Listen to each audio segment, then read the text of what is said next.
Hello friends, मेरे channel wealth creation में आप सभी का बहुत बहुत स्वागत है। दोस्तों, इस वीडियो में हम चर्चा करेंगे कि स्टॉक मार्केट एक रेगुलर इनकम का सोर्स है। स्टॉक मार्केट में हम अपना कैरियर बना सकते हैं। तो चलिए आइए शुरू करते हैं अपना आज का वीडियो। दोस्तों, आपने कई कहानियाँ सुनी होंगी। कोई स्टॉक ने इतने बोनस दिए, कई IT कंपनी के स्टॉक हैं, कई इंफ्रास्ट्रक्चर कंपनी के स्टॉक हैं जो ब्लू चिप कंपनियाँ बन चुकी हैं। किसी ने 1990 में पैसा लगाया था तो उनका कितना टाइम्स हो गया, कितने बोनस आए, कितने डिविडेंड आए। तो मतलब उन्होंने इन्वेस्टर को माला माल कर दिया। देखो, स्टॉक मार्केट में मैं तो पहले भी कह चुका हूँ कि स्टॉक मार्केट एक बहती नोटों की बहती हुई गंगा है। एक दरिया बह रही है। जितना पैसा आप कमाना चाहो, जितना पैसा आप लूटना चाहो, उससे लूट लो, लेकिन आपको लूटना आना चाहिए, एक कला आनी चाहिए। मैं आपको यही कहूँगा, स्टॉक मार्केट, मेरा एक्सपीरियंस यही कहता है कि स्टॉक मार्केट के अंदर क्या हो रहा है, basically war between buyer and seller हो रहा है। स्टॉक मार्केट आपको कभी पैसा कमा के नहीं देता। एक बंदे का फायदा तो दूसरे बंदे का नुकसान, यही होता है स्टॉक मार्केट के अंदर।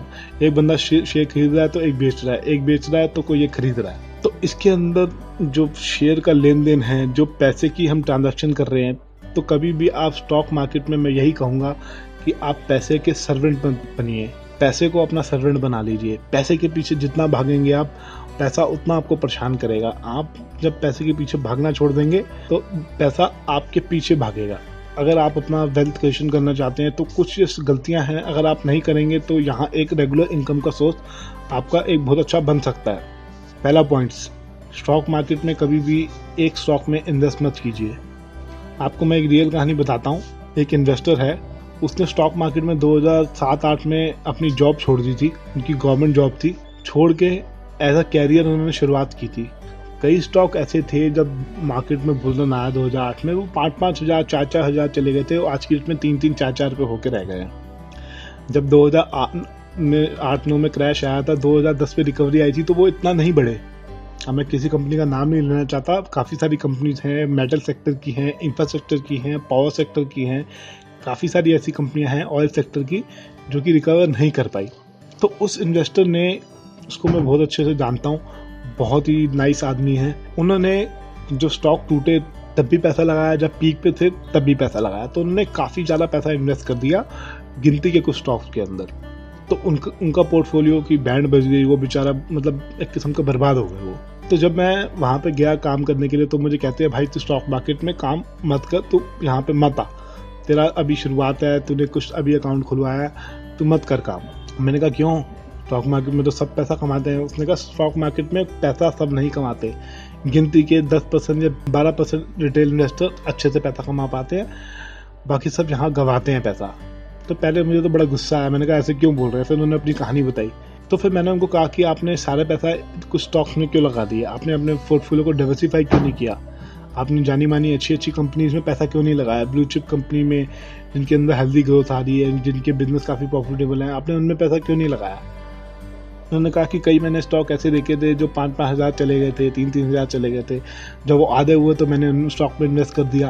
तो कहने का मतलब ये है कि उन्होंने फंडामेंटल को ना देखते हुए, अपनी स्टडी को ना करते हुए, ऐसे ही किसी स्टॉक में इन्वेस्ट कर दिया और वो स्टॉक नीचे आए तो उनका पोर्टफोलियो की बैंड बच गई।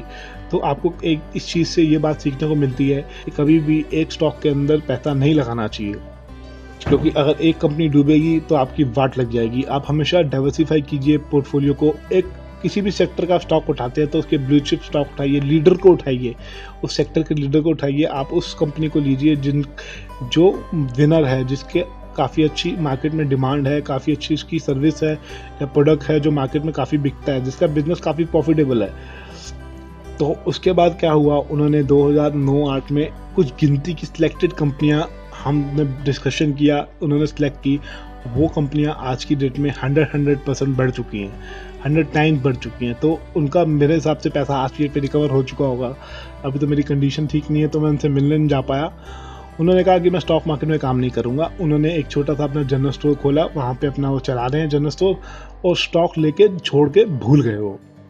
तो दोस्तों, इस कहानी से हमको एक चीज़ सीखने को मिलती है, स्टॉक मार्केट में आप कभी भी लमसम इन्वेस्ट मत कीजिए। सिस्टमेटिक वे में प्लानिंग करके काम कीजिए, रिसर्च करके। तो स्टॉक मार्केट में आप ये सोच के चलते हो कि मैं पैसा कमाऊंगा, तो स्टॉक मार्केट में ये भी सोच के चलो कि पैसा आप जो लगा रहे हो वो आधा भी हो सकता है और ख़त्म भी हो सकता है अगर आपने किसी गंद फंडामेंटल कंपनी में इन्वेस्ट कर दिया तो। जनरली क्या होता है, रिटेल इन्वेस्टर जो अच्छे फंडामेंटल स्टॉक होते हैं उनको निकालता जाता है और बेकार स्टॉक अपने पोर्टफोलियो में ऐड करता जाता है, क्योंकि जनरली क्या होता है जो अच्छे फंडामेंटल स्टॉक हैं वो बहुत जल्दी अच्छा रिटर्न दे जाते हैं इन्वेस्टर को। तो आपको कोशिश ये करनी है अपना रिसर्च करके अच्छे फंडामेंटल स्टॉक में इन्वेस्ट करना है जो 100% 200% बढ़ सकते हैं। किसी की टिप पे काम नहीं करना, अपनी खुद की रिसर्च करनी है। जनरली क्या होता है, कोई अगर आपको टिप दे रहा है तो वो इतना समझदार है, अगर वो आपको टिप दे रहा है तो वो खुद क्यों नहीं कर लेता, खुद क्यों नहीं कमा लेता।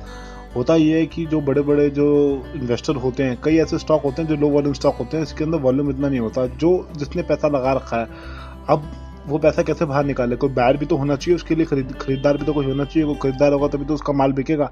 तो कई बार तो ऐसी कॉल बनाई जाती हैं कि जो स्मार्ट इन्वेस्टर हैं, जो बड़े बड़े इन्वेस्टर हैं, उनको एग्जिट रूप देने के लिए। तो ऐसे स्टॉक से आपको हमेशा बचना है। और दूसरी बड़ी बात हमको ये सीखने को मिलती है कि स्टॉक मार्केट में रेगुलर स्क्रीन के सामने नहीं जाना चाहिए। आप रेगुलर स्क्रीन के सामने जाएंगे, देखिए मेरा ऐसा पर्सनल एक्सपीरियंस है, इंटरडे हम करते हैं, ठीक है, तभी मैंने कहा था कि 2 अकाउंट खुलवा लीजिए। एक अकाउंट में आप अपना इंटरडे कीजिए, सारे शौक पूरे कीजिए, दूसरे अकाउंट में इन्वेस्टमेंट कीजिए। क्योंकि जनरली मेरा एक्सपीरियंस ये कहता है, जो सारा दिन स्क्रीन के सामने बैठता है वो एक पेशेंट बन जाता है स्टॉक मार्केट का। आपको पेशेंट नहीं बनना, आपको स्टॉक मार्केट में एक एक्सपर्ट बनना है, एक हीरो बनना है। तो इस वीडियो में मैं यही कहना चाहता हूँ कि जो जॉब कर रहे हैं, जिनके पास इतना टाइम नहीं है स्टॉक मार्केट को देखने के लिए, तो भाई आप अपनी जॉब को कंटिन्यू कीजिए। स्टॉक मार्केट से आप बहुत अच्छा रिटर्न कमा सकते हैं। आपको करना क्या है, मैं एक आपको ट्रिक बताता हूँ, आप उस चीज़ को फॉलो करेंगे तो शायद आप स्टॉक मार्केट से बहुत अच्छा रिटर्न कमा पाएंगे। आप एक काम कीजिए, जैसे मैंने पहले भी बताया कि मोबाइल ऐप इंस्टॉल कीजिए अपने फ़ोन पे, उसमें कुछ अच्छी फंडामेंटल कंपनीज की एक लिस्ट बनाइए, वॉच लिस्ट बनाइए। मनी कंट्रोल की कोई ऐप इंस्टॉल कीजिए, वॉच लिस्ट बनाइए, उन स्टॉक को ट्रैक करते रहिए। जब वो स्टॉक नीचे आए तो आप, जब काफ़ी ज़्यादा मार्केट में क्रैश आए या डिप आए तो उसके अंदर एक छोटी पोजीशन बनाएं, और जब वो ऊपर जाएं, अच्छा खासा ऊपर चले जाएं, तो आप उनको सेल कीजिए। रेगुलर स्टॉक मार्केट में आपको स्क्रीन के सामने बैठने की कोई ज़रूरत नहीं है, रेगुलर वॉच करने की ज़रूरत नहीं है। वंस इन अ वीक या वंस इन अ मंथ आप देखिए, आप मार्केट में भी इन्वॉल्व रहेंगे, काफ़ी सारी न्यूज़ आपको पता रहेगी, आपको पता रहेगा कि कौन से सेक्टर में क्या हो रहा है, कहाँ पे अच्छी ग्रोथ आ रही है, मैनेजमेंट किस हिसाब से वर्क कर रहा है, कौन सा हाई क्वालिटी बिजनेस है। तो इस वीडियो में यही समझाना चाहता हूँ कि आपको अगर रेगुलर स्टॉक मार्केट से रिटर्न कमाना है तो आपको अपनी रिसर्च करके, सिस्टमेटिक वे में प्लानिंग करके काम करना होगा। अच्छे ब्लू चिप कंपनी में इन्वेस्ट कीजिए, लॉन्ग टर्म में, लंबी अवधि में आप बहुत अच्छा रिटर्न कमा सकते हैं। और इस चीज़ में एक बात और ध्यान रहे, जब आप ऐप इंस्टॉल करेंगे, कोई हो सकता है कि कोई स्टॉक गलत भी हमसे इन्वेस्ट हो जाएगा, गलती से हम किसी गलत बेकार स्टॉक में इन्वेस्ट कर लेंगे जो कि फंडामेंटली अच्छा नहीं है, हो सकता है उनको नेगेटिव रिटर्न भी दे। तो आप धीरे धीरे चीज़ों को समझते जाएंगे। जो स्टॉक अच्छा नहीं है उसको आप अपने पोर्टफोलियो से निकाल के किसी बेटर कंपनी में इन्वेस्ट करें। तो ऐसा करने से क्या होगा कि एक आपका पोर्टफोलियो स्ट्रॉन्ग होता जाएगा। देखो दोस्तों, आप अगर न्यू बिगनर्स हैं तो धीरे धीरे करके आप चीज़ों को समझने लग जाएंगे। Nothing is impossible. अगर आप कमाना चाहते हो पैसा, मार्केट में कुछ करना चाहते हो, इस दुनिया में ऐसा कोई काम नहीं है जो कि असंभव हो, जो कि ना किया जा सकता हो। करने वाले की हिम्मत होनी चाहिए। जैसे कई बड़े बुजुर्ग कहते हैं कि अगर एक इंसान चाहे 3 महीने के अंदर अंदर हाथ से मिट्टी खोद के ज़मीन से पानी निकाल दे, एक इंसान के अंदर इतनी ताकत है। तो दोस्तों, सब कुछ पॉसिबल है अगर आप करना चाहो तो। दोस्तों, कभी भी आपको न्यूज़ बेस्ड स्टॉक पे काम नहीं करना चाहिए, क्योंकि जो न्यूज़ जो बनाई जाती है या जो कोई न्यूज़ आती है, जब तक वो हमारे तक पहुंचती है तब तक वो पुरानी हो चुकी होती है। तब तक जो स्मार्ट मनी होता है उस पर रिएक्ट कर चुका होता है, उसका जो न्यूज़ का इफेक्ट है ऑलरेडी आ चुका होता है उसमें, जब तक वो एक न्यूज़ रिटेल इन्वेस्टर तक पहुंचती है। जैसे कि न्यूज़ आई, कोई XYZ एक बड़े इन्वेस्टर ने इस पर्टिकुलर स्टॉक के अंदर बहुत मोटी इन्वेस्टमेंट की है। तो दोस्तों, जब उसने इन्वेस्टमेंट किया तो स्टॉक के अंदर अच्छा राइज ऑलरेडी आ चुका है। अगर आप उस स्टॉक में इन्वेस्ट करना चाहते हैं तो आप उसके पीछे एनालिसिस कीजिए, उसके पीछे फंडामेंटल एनालिसिस कीजिए, मार्केट को देखिए, मार्केट इस वक्त पीक पे है या मंदी में चल रही है। अगर वो स्टॉक अच्छा है, लगता है फंडामेंटल स्ट्रांग है, तो आप उसको में इन्वेस्ट कर लीजिए। और एक बात का हमेशा ध्यान रखिए, मार्केट के अंदर अगर आप इन्वेस्ट करते हैं, कभी भी फॉलिंग नाइफ को कैच मत कीजिए, कभी भी गिरते हुए स्टॉक को कैच मत कीजिए। अगर मान लीजिए मार्केट के अंदर करेक्शन आ रही है, मार्केट गिर रहा है, सारे स्टॉक गिर रहे हैं, तब तो ठीक है, तब तो कोई दिक्कत नहीं। मार्केट करेक्ट हो रही है तब आप उस स्टॉक के अंदर इन्वेस्ट कर सकते हैं। लेकिन अगर मार्केट करेक्ट नहीं हो रही, एक पर्टिकुलर स्टॉक बहुत तेजी से नीचे गिर रहा है, उसके अंदर कुछ बैड न्यूज़ है, तो इसका मतलब ये है कि उसके अंदर काफ़ी ज़्यादा पंगा है, सारे इन्वेस्टर उस स्टॉक को सेल कर रहे हैं। उस स्टॉक के अंदर आप इन्वेस्ट मत कीजिए। उस स्टॉक के अंदर पहले आप डीपली एनालाइज कीजिए, डीपली स्टडी कीजिए, वो गिर रहा है तो क्यों गिर रहा है, इसका मतलब कुछ ना कुछ उसके अंदर प्रॉब्लम है, तभी वो गिर रहा है। क्योंकि वॉरेन बफेट की एक कॉकरोच थ्योरी है, वो ये कहती है कि अगर हमारे किचन में जैसे बहुत सारे कॉकरोच होते हैं, एक दो कॉकरोच निकल के सामने आए तो हो सकता है कि और भी कॉकरोच छुपे हुए होंगे, वो भी फ्यूचर के अंदर निकल के सामने आ सकते हैं, बाहर आ सकते हैं। तो ये प्रॉब्लम जो होती है कॉकरोच की तो होती है, कई कंपनी में कोई प्रॉब्लम निकल के सामने आई है, इन फ्यूचर हो सकता है कि और भी प्रॉब्लम निकल के सामने आ सकती है। उसके लिए आपको डीपली एनालिसिस करना पड़ेगा, तभी आपको पता चलेगा कि उस कंपनी के फंडामेंटल कैसे हैं, वो स्टॉक गिर रहा है तो क्यों गिर रहा है। जैसे एग्जांपल के लिए मैं नाम लूँ, yes bank, DHF stock, PC jewellers, ये सारे फॉलोइंग नाइफ थे। जब ये 500 रुपये के चलते थे तब ये काफ़ी तेज़ी से नीचे गिर रहे थे, क्योंकि इनके अंदर काफ़ी ज़्यादा बैड न्यूज़ थी। कुछ मेरे फॉलोअर ने मेल करके मुझे बताया था कि ये स्टॉक गिर रहे हैं, हम इनको लेना चाहते हैं।